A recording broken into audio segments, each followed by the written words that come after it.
राम राम मंडळी, कलम 302 विलॉग या आपल्या मराठी चॅनलमध्ये आपलं स्वागत आहे. आजची महाराष्ट्रातल्या राजकारणाचे रंगारंग न्यूज तुम्हाला सांगतो.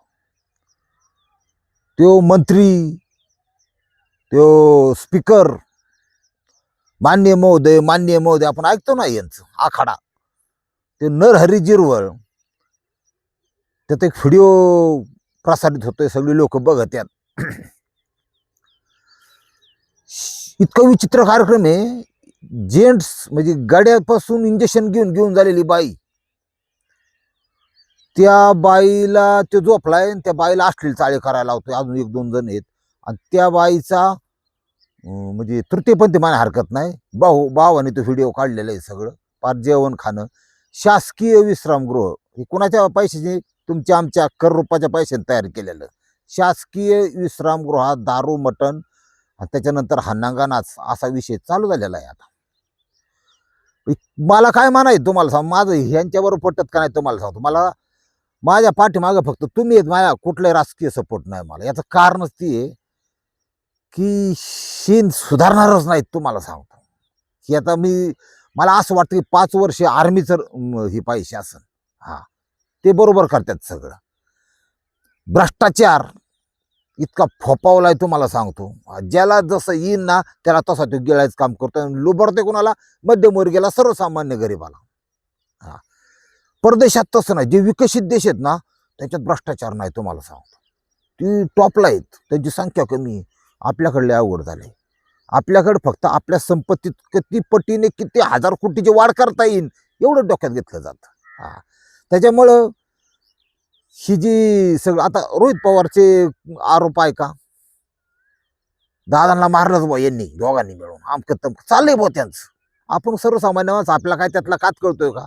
पण भविष्यात हे 2026 आणि 27 लय उलथापालथ होणार आहे. तुम्हाला सांगतो लय तुमचा विश्वास बसणार नाही असल्या सुद्धा बाहेर निघणारे खतरनाक खेळ चालू झालेला आहे. हा, चलू दे, आपल्याला म्हणणार नाही. ही मोठ्याच आहे. आपल्या फक्त टोपल्यात बाकर राहील आणि आपल्या बाटलीत तेल राहील, एवढंच डोक्यात ठेवायचं. तुम्ही आम्हाला खाल्लं, हा, नियती तुमचा करेक्ट कार्यक्रम करू अशी बगलामुखी जर्नी माझी प्रार्थना आहे. होऊ द्या. हा, शिक्षण नाही घेऊ शकत गोरगरिबाचा पोर आज, अशी सिस्टीम करून ठेवली सगळी. हा, आणि त्यांचं सगळं कसं, हा, पोरं परदेशात, काही हजार कोटीचे मालक, काही बाराशी खांदाय गेली का मला सांगा बरं. ही नेते मंडळी सगळ्या पक्षाची काय संपत्ती आहे त्यांच्या. अहो, आजकाल नुसतं सरपंच जरी झाला तरी ते कोटीच्या कारमध्ये फिरतोय, 50 लाखाच्या कारमध्ये फिरतोय. कुठून येतोय पैसा. हे भ्रष्टाचार जवळ बंद होत नाही तोपर्यंत कर. आणि आपण तरी शानी येत काय, निवडून या टायमाला कितीने वाटप निघालं रे. दारू, पार्ट्या, पैसे घेऊन मतदान. हा, तुम्ही जसे आहात ना, सरकार सुद्धा तुम्हाला तशा स्वरूपाचं मिळणार आहे. चलू द्या, आपलं काही म्हणणं नाही. अंधेरा कायम रहे.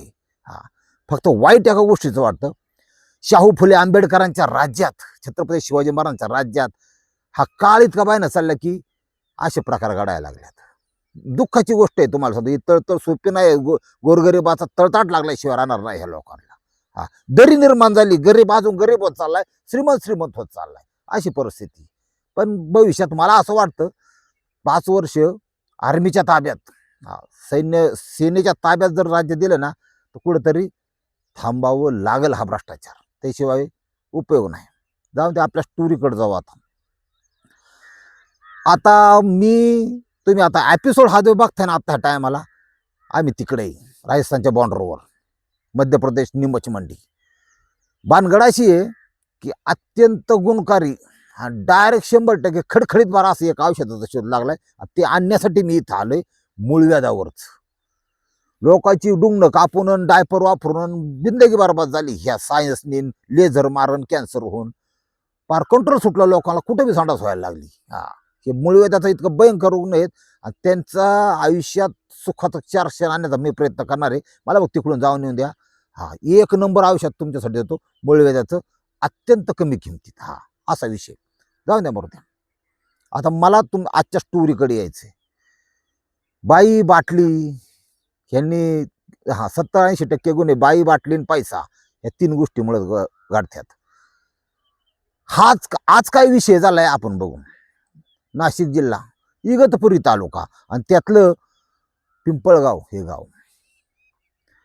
दोन जोडीदार आहेत, एकमेकापासून 50-60 किलोमीटरवर राहणारे.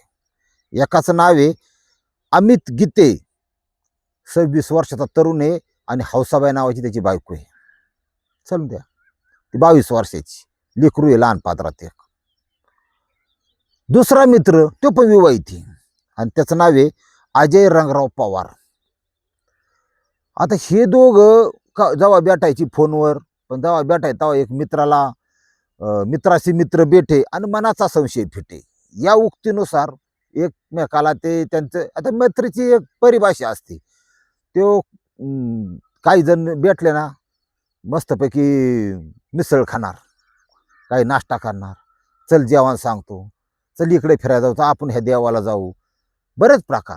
त्यातलाच एक प्रकार आहे, चल आपण एकत्र दारू पिऊ. हा प्रकार सगळ्यात खतरनाक. आता बऱ्याच ठिकाणी वन विभागाच्या जमिनी असतात, प्रत्येक गावात आहेत. त्या ठिकाणी तुम्हाला प्लॅस्टिकचे ग्लास 5-5 रुपयाचं नसलं का, ती 70% हवा आणि 30% त्यात असतं काहीतरी. गुजराती शक्यतो गुजरातमध्ये बनलं जातं. ती चकना बाटली हे बघायला मिळतं, कारण पार्टी करून गेलेली असतात. आता ह्या दोघांची ती बाटलीतली मैत्री होती, जोडीदार बी होती, पण एकत्र आले की दारू प्यायची. दारू हा विषय असा आहे, ती जठातून आत गेली ना की मेंदूपर्यंत पोचली की विचार करण्याच्या क्षमतेवर परिणाम करते. आपण काय बोलतोय आणि एक असं डेअरिंग वाढते की त्याचं काय दुष्परिणाम होते यात काय तसला विचार नाही, तो बोलणार बदाडा. आणि त्या बोलण्यामुळं एखाद्याला मनाला लागेल पुढच्याला असं जर बोललं तर भांडणं होत्यात. महाराष्ट्रातल्या सगळ्या बारवाल्यांना जे बार असते दारू विकतात त्यांना माहिती हा विषय, की 2-4 जण येतात, चढली की खेकाच्या उखाळ्या पाखाळ्या आमकं तमकं आणि हाणामाऱ्या होत्यात. कधीही कुठल्याही प्रकारच्या बारमध्ये भांडण हाणामाऱ्या करू नका, त्यांचा गलास फोडू नका आणि काय नका. काय विषय, बारवाल्याचा दृष्टिकोन हा असा असतो, तुम्हाला सांगतो, की होता होईन एवढं ती फार नम्रतेने घेतात, हात जोडून जाऊन देतात. मालक जरी बोलावला, वेटरला जरी शिवी दिली, त्याने त्याला हे भांडणं करायला लागली बघा असं तसं, तरी ते ऐक, अहो थांबा थांबा, अहो जाऊन द्या, एकदा 2दा 3दा ध्यानात ठेवा. प्रत्येक बारवाल्याचं पोलीस स्टेशन ते अत्यंत चांगलं, कारण क्षेत्रच तसं कोणत्या का असतं, एक फोन करायला की पोलीस हजर. मग काट्याचा कसा शिरतो माहिती ना तुम्हाला, दांडकं, काट्यासकट ओरपाट काट, तिला बेकार. मग अशी रपकावली ना की मग जागे होत्यात. मग अख्ख्या गावात बाबाटा बिगर लागणार असं तर त्याला कोण पोरगी देणार आहे का, लाकलं पिढी तयार होत्यात. त्याच्यामुळं भांडणं बारमध्ये कधी करायची नाहीत, माझा ऐका. ह्या ठिकाणी काय झालंय, शी दोघं बसली, म्हणले आपण निवांत निसर्गाच्या वातावरणात दारू पिऊ. चालतंय म्हणला लय भूक लागली, म्हणला चिकन घेऊन जाऊ घरी, बायकोला करायला सांगतो. आता कोण कोणाला म्हणतंय तुम्हाला सांगतो. हा अमित गीते हा गेलेला आहे त्याचा मित्र अजय पवार, आणि अजय पवारने बायकोला फोन केला की चिकन घेऊन आले, वाटण बिटण काढून ठेव, भाकरी तयार टाकून ठेव, दफा 2-3 बाजरीच्या. बसले, पिले, चिकन घेतलं, गेले घरी. आता एक मित्राशी मित्र भेटे, मनाचा संशय फिटे, अशी तराट होऊन घरात एंट्री मारली. अमित गीतेची नजर त्याच्या बायको पडली जोडीदाराच्या. त्या दारूच्या नशेत हा आपला मित्र आहे, ती त्याची बायको आहे हे ते विसरला, तिला नेळायला लागला, तिच्या मनात आसक्ती वासना उत्पन्न झाली. आणि तिच्या तारुण्यावर तो फिदा झाला. का चुकला तुम्हाला सांगतो. घरात बघा गुन्हा घडतो कसा, घरात त्याची बायको आहे ना, आज तू तिचं तारुण्य बघ ना, तिला प्रेमाने गजराने सुखी परपंच, हीच क्षणला असा रहमानी किडा असतो. तुम्हाला सांगतो, एखाद्याची भरल्यावर माणसाचं बघा कसं होतंय. चुकीचा विचार केला तुझ्या डोक्यात आला ना, तिथं तू संपलाच म्हणायचं बा. माझ्या आशीर्वादाने 100%. काय गरज होती का? बायका सोडून लोकाला बाहेरच्या बाया काय आवडतात, मला सुद्धा अजून न सुटलेलं कोड आहे. घरची किती सोन्यासारखी असो, नाही ती नको, बाहेर गाणी तोंड घालणार ती, अशी तर आहे. हिथं काय झालं, त्याला तर ती स्वयं शेर जागो ठेवा त्याचा ती बघितल्यावर तीव्र इच्छा उत्पन्न झाली. म्हणला चल अजून 99 घेऊन ये.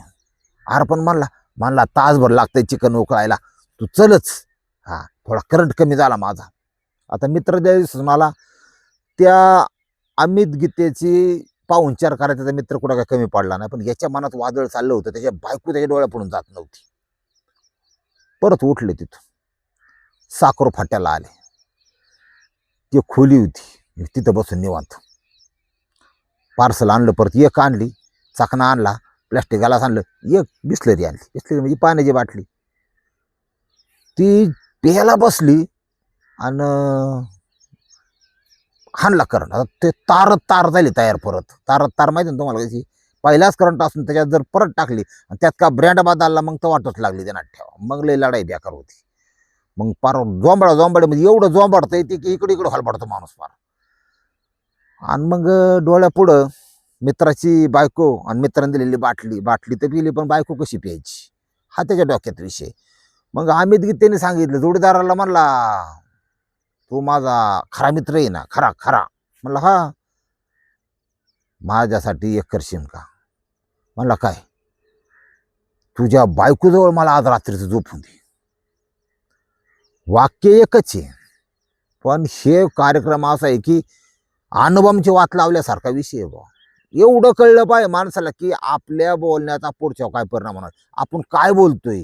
नाही कळलं ना, मेलाच म्हणायचं, तू जगत नसतो त्यांना ठेवा. हा ते मित्रण गेलं भोसाड्यात सगळं. म्हणला तुझ्या आईला ह्याची तर नजर माझ्या बायकोवर. त्याचा काटा असा 20-30 वरून हिरव्यात जे खेळत होता का, तो डायरेक्ट रेडला जिरोला टेकायला लागला. ती गरम झालं डोक्याने. म्हणला माझ्या बायकोबद्दल वाईट बोलतो काय काय? म्हणला बोल परत. नाही एकदा झोप, तुझी बायकोला देखील एकदा झोपून देच. मग तर काय काटा पुढंच दांडक तुटून परत गोल फिरायला लागला. लय बेकार आहे लोकांचं. तुम्हाला तो काय कोण काय करेन सांगता येत नाही जगात. आणि त्या दारूच्या अंमलाखाली वाट लागली. अजय पवार यांनी त्याला 2-4 ती जरा दष्टपुष्ट होतं, 2-4 ठोका टाकलं. तिथं हलबडलं, याला काय खालतीवरतीच सुधारणा. तिथून रागात ती बी टेम्परेचर मध्येच त्याला त्यांनी परत बायकोला फोन केला. कळलं का तुला? म्हणला ह्यो काय म्हणतोय हरामखोर, ह्यो काय म्हणतोय, ह्यो म्हणतोय तुझ्या बरोबर झोपायचं आज तसं. हा त्या आईला फोटा मिशी ठेवणार, याला ठेवीतच नाही आज, असं नाही तसं नाही. आता काय नसलं तरी त्या बायकोला आपला नवरा कसं, ही बायकोशिवाय कुणाला माहित नाही. तुम्हाला सांगतो, सगळ्या नवऱ्याच्या खतखुडी सगळ्या फक्त बायकोला माहीत असतात. त्याच्यामुळं पार मंत्र्यापासून ते फार खाली एखाद्या म्हणजे अतिशय गरीब माणसापर्यंत बायकोच्या पुढं काय चलत नाही गाड्याचं बऱ्याच वेळा. हा आणि ज्याचं नाही चलत त्याचं प्रपंचही होत नाही. थोडं गाड्याला 2 पावलं मागे घ्यावं लागतं. बायकोला सगळं माहीत राहतं. तिने ओळखलं ही बी ठरलंय आता, ह्याच्या हातून जर काही गुन्हा झाला आणि हे जर आत गेलं तर माझ्या प्रपंचाचं वाटलं होईल. तिचं म्हणणं बरोबर आहे. कारण ती पेलेली नव्हती ना, ती सुदैव होती. लेकरा बाळांचं कसं अनंत अडचणी, काही झालं तरी हा विषय मिटवायचा आणि ह्याला गुन्हा न होईल असं काहीतरी का. तिथं आपल्या भावाला फोन केला, बहीण भावंड गाडीवर बसली. कुठे इथे फोन केला, हाय मी इथं ये. हा याला ठेवतच नाही, ह्याला असंच नाही. त्यांना यायला अर्धा पाऊण तास तिथं गेला. तेवढा वेळ गेला. तेवढ्या टायमात इकडं काय खेळ झाला तुम्हाला सांगतो. दगडानी त्या पवारनी त्या अमित गीतेला चिचू काढलं डोकं त्याच दारूच्या अंमलाखाली. असं म्हणला. हे करत असताना त्याला हे कळलं नाही, तू त्याला मारतोय भाऊ, पण तू तुझ्या प्रपंच पोरं सगळ्याच्या पाणी सोडलं. विषय संपला. कारण कायदा आहे. खुनाचा गुन्ह्यासारखा म्हणलं काय होणार, दुसरं उचलून आत टाकणार. काय त्याला जे वाटलं असेल ते वाटलं असेल, पण त्या राग आणि भीकमाग असा प्रकार झाला. हे पाटकुनी उस्तवर तर ही पार आचक्या मारत होतं, गार पडलं होतं पार. हा म्हणजे विषय संपला होता त्याचा. मग विषय आला पोलीस स्टेशनचा. पोलिसांनी BNSच्या 103 नुसार खुनाचा गुन्हा दाखल केला. आरोपीला ताब्यात घेतलं. आणि घटना कधी घडली? 19 फेब्रुवारी 2026. 19 फेब्रुवारी कशासाठी फेमस तुम्हाला माहिती आहे ना? हे लोफड्यांवाल्यांसाठी. हे काय पुरातन सण आहेत काही, ही सगळी इंग्रजांनी इकडे केलेलं आहे. अमेरिकन संस्कृतीचं अंध अनुकरण. 19 फेब्रुवारी असं चलतं. मग ह्या दिवशी तो प्रकार घडला, ती गुन्हा झाला, याला उचलला, सगळं म्हणजे तरी सर्व त्याचा काही विषय नाही. आता ही दारू पार्टी याच्या किती बोखांडी बसली बघा. आता हे संगमनेर, अजय पवार हा संगमनेरचा आहे आणि त्याचा जे मित्र आहे ते पिंपळगावचा आहे. ह्या दोघांच्या मैत्रीचं रूपांतर असं झालं. मित्राच्या बाबतीत माझं म्हणणं असं आहे, लय बच्चक भर पाळूस तर दोनच पाळा. दोन अशी पाळा की घरात प्रवेश नाही त्यांना, बाहेर तुम्ही भेटू शकता. त्याच्या अडीअडचणीत तुम्ही उपयोगी पडा आणि तुमच्या अडीअडचणीत तो उपयोगी पडले पाहिजे. निम्या रात्रीचा फोन केला तर त्याची मदत मिळाली पाहिजे. असे दोनच मित्र पाळायची. लय गचपान पाळू नका, ध्यानात ठेवा. नाही तर 2026-27 तुम्हाला माहिती आहे काय होणार आहे. ह्याच्यात जगा बाबा तुम्ही फक्त. हा, चांगल्या हजार 2,000 कोटीची प्रॉपर्टी असणाऱ्यांची वाट लागली आता. पैसा तिथं त्यांना कामाला आहे ना आता. वाचवा वाचवा वाचवा, ते वाचत नाहीत का? त्यांच्या मागं ताटाट आहे गरिबाचा. हा, आणि गरिबाच्या तळतळाटला किंमत आहे, कारण तो तळतळाट हा लागल्याशिवाय राहणार, कलियुगी लागल्याशिवाय राहणार नाही. किती आती होते, आती तिथे शेवट काय ना माती, फक्त काय होतं, त्रास सहन करावा लागतो. रामचंद्रा 14 वर्ष चुकली तुम्ही, आम्ही किस झाडकी पत्ती, असा विषय. पण न्याय हा भेटणार, ध्यानात ठेवा. आणि कधी काळी जी जमीन छत्रपती शिवाजी महाराजांनी आपल्या जिजामातेने नांगरली सोन्याच्या फाळानी, हा, इडापिडा टळून दे आणि बळीचं राज्य कवा तरी येऊ दे, अशी माझी मनापासून इच्छा आहे. रामकृष्ण हरी माऊली.